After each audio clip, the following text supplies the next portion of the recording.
6 a.m. now. This morning, some people sadly without a place to live after a fire at a condo complex here in the South Bay. Happened around 4:30 this morning, so just about an hour and a half ago on Monterey Pine Drive. This is near Southwest Middle School. 2 units were destroyed in this. Fortunately, no one was hurt.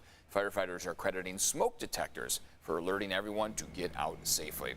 Now to the latest on the Border 32 fire. This morning, some people have been allowed back inside of their homes. Thanks for being here at 6 a.m. I'm Eric Connert. And I'm Neda Irampour. So some evacuation orders were lifted last night. We do want to show you the map from CAL FIRE. Take a look here. People living in that green area, they are being allowed to return to their homes. These are communities east of Potrero Valley Road and west of Cochera Villa Drive. And then areas in the purple that you see still under mandatory evacuation orders. In fact, you can see the red line. That's the fire line right there. Yeah, the fire is now 14% contained. It was 5% yesterday, so some progress being made. It's burned more than 4,400 acres and destroyed 10 structures. Sadly, that includes 3 homes. CBS 8's Chris Groh joining us now with more on the people affected by this fire. Chris? Yeah, and during our time at the evacuation center and now that some families are heading back, we're getting a better picture of what the fire destroyed as well as what it spared. Some families even stayed back to protect their property. He tells me he became very emotional because it's his home. He says he cried because he's never had to go through anything like this so close.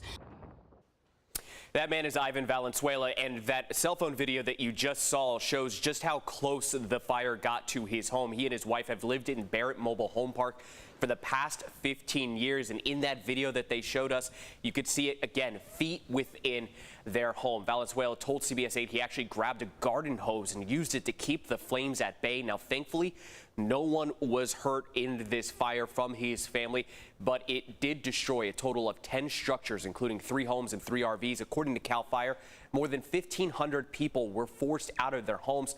We spoke with Captain Thomas Schutz about the effort to repopulate that area that we showed you on the map, that green area compared to that purple. This is what he had to tell us.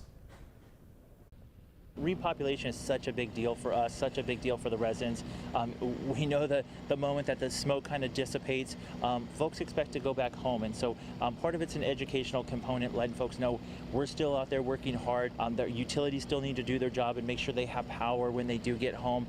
Everybody's working hard to get them back in there. Yeah, working hard to get them back in there, working hard to put out that fire as well. And we are seeing a number of impacts with the Border 32 fire. The Tecate border crossing will remain closed today. And the school districts that we've been telling you about, Hamuldo, Ozora, Union, and Mountain Empire Unified, they're going to remain closed as well. And the heat is definitely not helping firefighters. It's going to be even hotter this weekend, right, Neda? Yeah, Chris, unfortunately it is. So, of course, that's going to pose its own set of challenges. I want to show you this camera view. This is from Lyons Peak, looking south right towards where this fire is. You can see some of that haze, that smoke. The early morning hours when temperatures are cooler, winds are calmer, the smoke kind of settles into those valley locations. But today we might notice a little more haze as wind direction changes. So let's show you that. This is that smoke forecast model that I've been showing you. And you see the location of the fire, as we've mentioned, just north of Tecate. So as we zoom in close, for now we're going to get some of that west to east, even west to southeast component there. But then by later today, we're going to notice a little shift with that southerly flow. So that could create a little more haze across our mountain ranges. If you look towards the border, you might notice a little more of that kind of gray look across our skies. Air quality, it's unhealthy for sensitive groups around that area near Campo, in and around those mountain ranges by Potrero.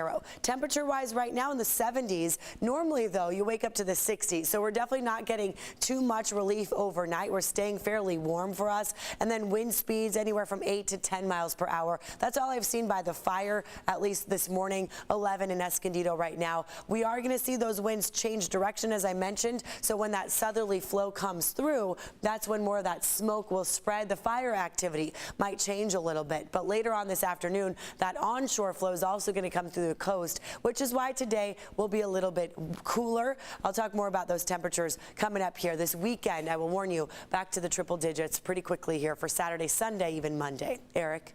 All right, we're bracing ourselves. Thank you for that, Neda. As this heat continues, the state's power grid manager has issued another flex alert today. It is the 3rd straight day of asking everyone to conserve electricity between 4 and 9 p.m. You can help by setting thermostats to 78 degrees or higher, not using major appliances, turning off unnecessary lights, and avoiding charging electric vehicles. Our other top story here this morning, a man accused of killing his girlfriend in San Diego 6 years ago is set to make his first court appearance. You see the man right there, Raymond McLeod. Well, he was extradited from El Salvador, where he was reportedly teaching English there. CBS 8's Dana Marie McNichol joining us live downtown, and you're hearing from a former student of McLeod's. What's the latest, Dana Marie? Well, that's right. Good morning, Eric and Netta. Well, that man is sitting behind bars waiting for his arraignment this morning. But to bring it back to 2017, McLeod actually taught Jose Castro English for about 2 years. He shared with us that he seemed to be living a normal life. He had him fooled that his teacher this whole time was a fugitive wanted for murder. At the end of class, sometimes we went go out to take one snack and one coffee. Also, when we go out, he always like one cigarette, always smoking. Yeah, he told me, I smoke because I have stress right now.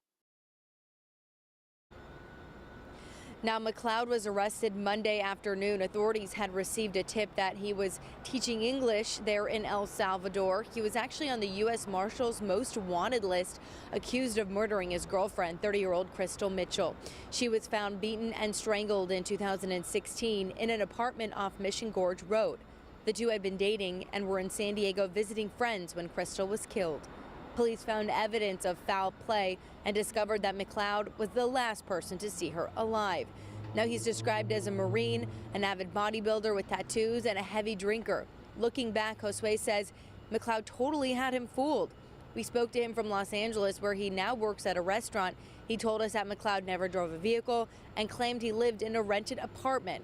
Now he again is being held without bail in downtown here in jail. He's expected to be arraigned this morning around 8 a.m. Of course, this is a developing story. We will keep you updated on further editions of CBS 8 on what his plan moving forward is for that. Again, he's back in the hands of authority after being accused of murdering his girlfriend here in San Diego. I'm Dana Marie McNichol coming to you live.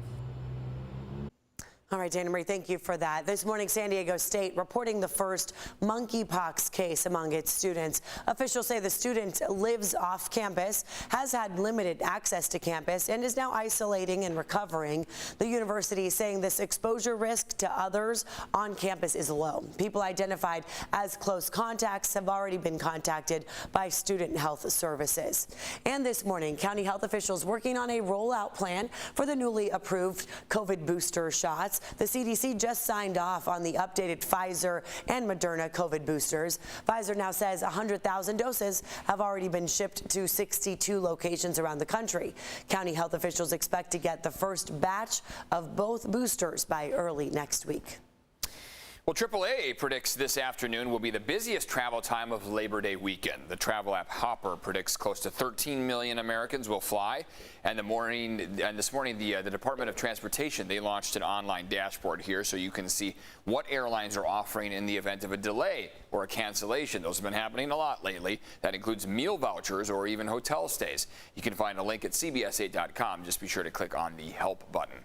80% of holiday weekend travelers will be driving. That's according to AAA. Right now, San Diego County's average gas price, you see it here, pretty much the same, $5.22 for a gallon of regular. Let's check in with Netta on traffic now. A lot of people going to be hitting the road here today. Yeah, it's best to leave early, right? So if you're starting, you're vacationing early, perhaps this is a good time. I am noticing a couple things that I want to point out here. So the first crash I just saw here, it's on more of a city neighborhood kind of area, not on the freeways, but Willow Glen Drive. There's a crash on the southbound side at Campbell Lane. Also very important to note, State Route 94, you'll want to avoid this whole area in purple. So this is all because of the Border 32 fire, and that right there would be the port of entry to Cate. So they closed that Monday night when that fire first started. It was closed yesterday, closed again today. So you'll have to use San Ysidro or the Otay Mesa ports of entry. And then this right here, Lakeside on 67, that's closed still both ways from Mapleview to Willow Road. And that was initially closed due to that fire activity. So they may still have a couple engines still on the scene there. Eric, I'll send it back to you.